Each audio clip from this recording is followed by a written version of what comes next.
నా పేరు doctor CL Venkatrao. హస్తప్రయోగం చేయొచ్చా? హస్తప్రయోగం మంచిదా చెడ్డదా? హస్తప్రయోగం అనేది సహజ సిద్ధమైందే. పురుషులలో దాదాపు 99% మంది హస్తప్రయోగం చేస్తారు. ఇది భూమి మీద ఉన్న మానవాళి అందరూ చేసేదే.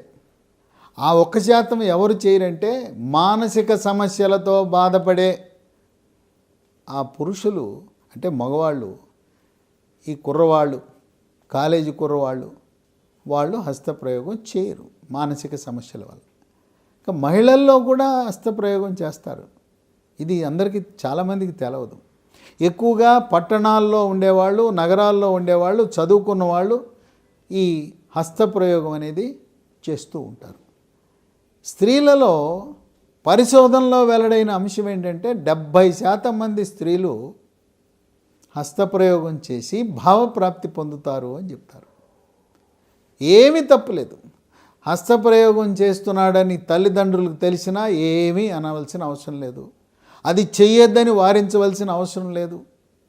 వయసు పెరగగానే 13-14 సంవత్సరాల వయసు రాగానే ఆడపిల్లకి మగపిల్లడికి సెక్స్ కోరికలు రావటం, ఆలోచనలు రావటం, ఆ పురుష హార్మోన్లు, స్త్రీ హార్మోన్లు శరీరంలో ఉత్పత్తి అవ్వటం వల్ల, దాని ప్రభావం వల్ల అంగాన్ని తాకటం, ఆ హస్తప్రయోగం చేయటం, ఆ వీర్యం బయటకు వెళ్ళిన తర్వాత మెదడు నుంచి డోపమిన్, ఎండార్ఫిన్ అనే హార్మోన్లు విడుదలవ్వటం వల్ల ఒక హాయి కలిగిన అనుభవము, అనుభూతి, దానివల్ల ఉత్తేజము, ఉల్లాసము, ఉత్సాహము ఇవన్నీ కలగడం జరుగుతూ ఉంటుంది.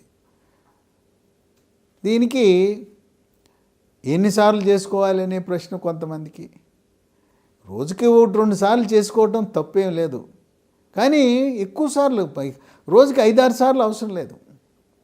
వారానికి ఏమైనా ఇంత లిమిట్ ఉందా అనేసి లిమిట్ ఏమి లేదు. నీ కోరిక కలిగినప్పుడల్లా చేసుకోవచ్చు. రోజుకోసారి చేసుకోవడం వల్ల తప్పులేదు. 2 సార్లు చేసుకున్నా ఏమాత్రం తప్పులేదు.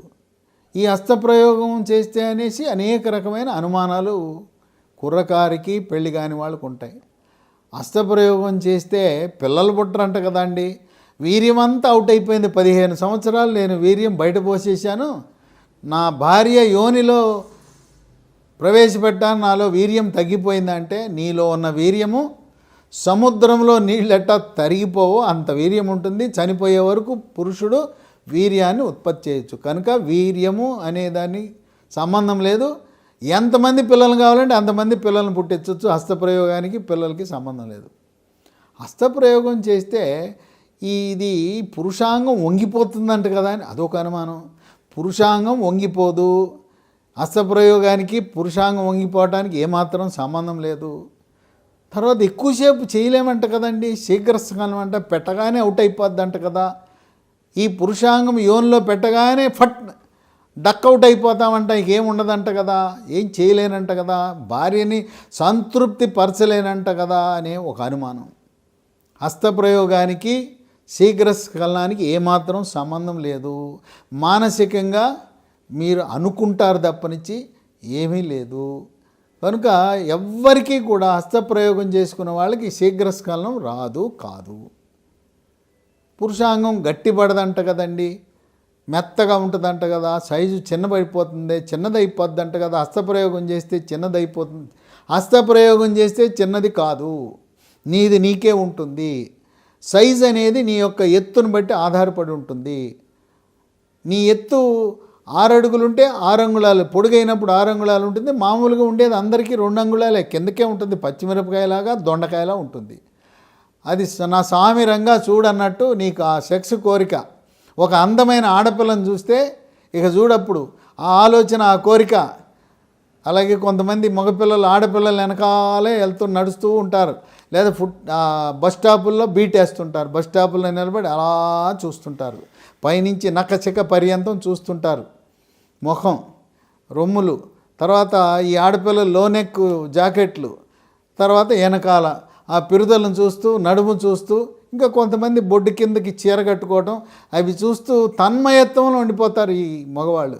ఇక వాడికి ఫుల్గా పురుషాంగం ముందుకు పొడుచుకుని వచ్చేస్తుంది. రక్త ప్రసరణ బాగా జరిగి టైట్ అయిపోతుంది. కనుక హస్తప్రయోగం వల్ల ఎటువంటి అనర్థాలు ఉన్నట్టు ఇంతవరకు ఎక్కడ ఏ దేశంలో శాస్త్ర పరిశోధనలో వెల్లడి కాల. తర్వాత వేడివేడిగా ఉన్న తర్వాత మరి హస్తప్రయోగం చేసుకున్న తర్వాత నీళ్లతో కడుక్కుంటే ఏమవుతుందండి? ఏమీ కాదు, కడుక్కుంటే ఏమీ కాదు, శుభ్రం చేసుకోవటం తప్పులేదు.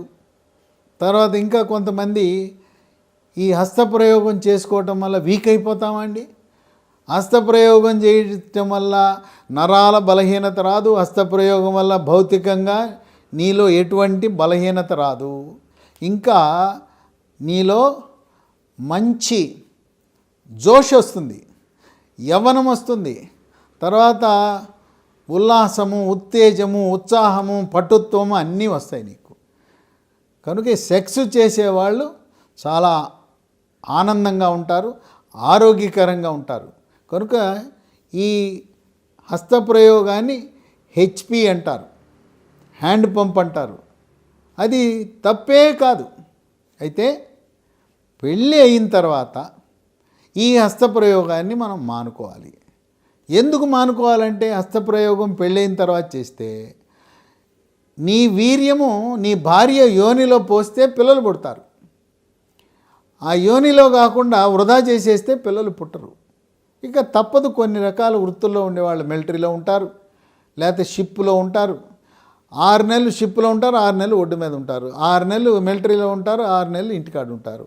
6 నెలలు మిలిటరీలో ఉన్నప్పుడు మరి షిప్ మీద ఉన్నప్పుడు తప్పదు. అటువంటి సమయాల్లో హస్తప్రయోగం చేసుకోవచ్చు.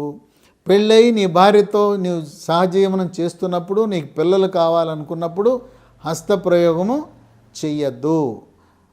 పిల్లలు పుట్టాలనుకున్నప్పుడు హస్తప్రయోగం చేస్తే ఆ వీర్యము వృధా అవుతుంది.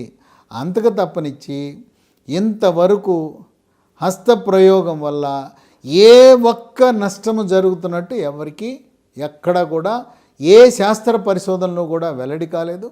స్త్రీలకి వేలుతో స్త్రీ జననేంద్రియం ముందు భాగాన చిన్నది మినీ పెనిస్, మినీ పురుషాంగం లాంటిది ఉంటుంది, చిన్నది ఉంటుంది, 1 సెంటీమీటరు, ఒక బుడిపి లాంటిది ఉంటుంది. దాన్ని తాకటం ద్వారా కామనాడులు ప్రేరేపితమై ఒక్కసారి వేడెక్కిపోతారు. ఆ కామనాడులు ప్రేరేపితం అయిన తర్వాత వాళ్ళే ఆ క్లైటోరిస్ని ఇట్లా తాకుతూ వేలుని యోనిలో పెడతారు. యోని గోడలలో జీ స్పాట్ అని ఉంటుంది. ఆ జీ స్పాట్ని ప్రేరేపితమైతే ఇక వాళ్ళకి అనుభూతి మొదలవుతుంది, రసాలు ఉత్పత్తి అవుతాయి. తర్వాత భావప్రాప్తి, ఆర్గాజం పొందుతారు. పొందిన తర్వాత మెదడు నుంచి డోపమిన్ను, ఎండార్ఫిన్ అనే హార్మోన్లు విడుదలై సుఖాన్ని ప్రసాదిస్తూ ఒక ఆనందాన్ని, అనుభూతిని, సుఖాన్ని, చక్కటి ఆనందాన్ని పొందే అవకాశము మహిళలకు కూడా వస్తుంది. కనుక పురుషులు కానీ స్త్రీలు కానీ హస్తప్రయోగం చేయటము ఎటువంటి అనర్థాలకు దారితీయదు, నపుంసకానికి దారితీయదు, శీఘ్రస్ఖలనం రాదు, అంగస్తంభనకి ఎటువంటి సమస్య ఉండదు, పిల్లలు పుట్టడానికి ఎటువంటి సమస్య రాదు. ఇంకా కొంతమంది జుట్టు ఊడిపోతుందంటారు. జుట్టు ఊడిపోదు. జుట్టు ఊడిపోవడానికిను హస్తప్రయోగానికి ఎటువంటి సంబంధం లేదు. మీరు బలహీనులు కారు, వీక్ కారు, ఇంకా మీరు అన్ని రకాలుగా కూడా గట్టిపడతారు. తర్వాత ఏమైనా చదువులు పాడైపోతాయంటే చదువులేం పాడైపోవు. హస్తప్రయోగం చేసిన తర్వాత నువ్వు కలెక్టర్ అంటే కలెక్టర్ అవ్వచ్చు, నువ్వు పోలీస్ ఆఫీసర్ కావాలంటే పోలీస్ ఆఫీసర్ కావచ్చు. నీ వ్యాపారం కానీ, నీ వృత్తి కానీ, నీ చదువు కానీ ఏ రకమైన భంగం ఉండదు. కనుక తల్లిదండ్రులు కూడా పిల్లలను హస్తప్రయోగం ద్వారా వాళ్ళ ఆనందం పొందుతుంటే దాన్ని వారించవలసిన అవసరం ఏమాత్రం లేదు.